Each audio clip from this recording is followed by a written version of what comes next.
غیر قانونی طور پر بھارت کے زیر قبضہ جموں کشمیر میں مودی کی زیر قیادت بھارتی حکومت نے نام نہاد اسمبلی انتخابات سے قبل وادی کشمیر میں پیراملٹری فورسز کی تقریباً 300 اضافی کمپنیاں تعینات کر دی ہیں۔ نام نہاد اسمبلی انتخابات کے بہانے وادی کشمیر میں پیراملٹری فورسز کی 300 اضافی کمپنیوں کی تعیناتی سے مقبوضہ علاقے میں انسانی حقوق کی پہلے سے سنگین صورتحال مزید ابتر ہو گئی ہے۔ ان فورسز کو وادی کشمیر کے مختلف علاقوں میں تعینات کیا گیا ہے۔ تعیناتی سے لگتا ہے کہ انتخابات کے نام پر جمہوری مشق کے بجائے کشمیریوں کے خلاف جنگ چھیڑی جا رہی ہے۔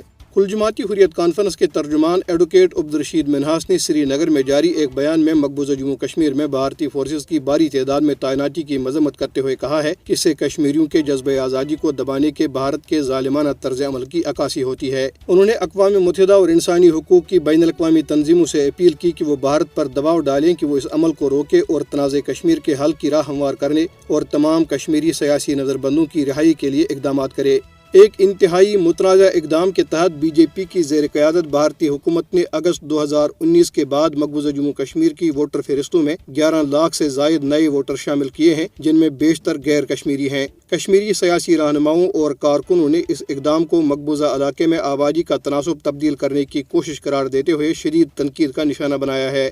نئے ووٹروں کی شمولیت بی جے پی کی جانب سے آنے والے انتخابی ڈرامے سے قبل اپنی کامیابی کو یقینی بنانے کی حکمت عملی کا حصہ ہے۔ نظر ثانی شدہ فہرستوں کے مطابق اب ووٹروں کی کل تعداد 88 لاکھ سے زائد ہے، جن میں 44 لاکھ 89 ہزار مرد اور 43 لاکھ 13 ہزار خواتین شامل ہیں۔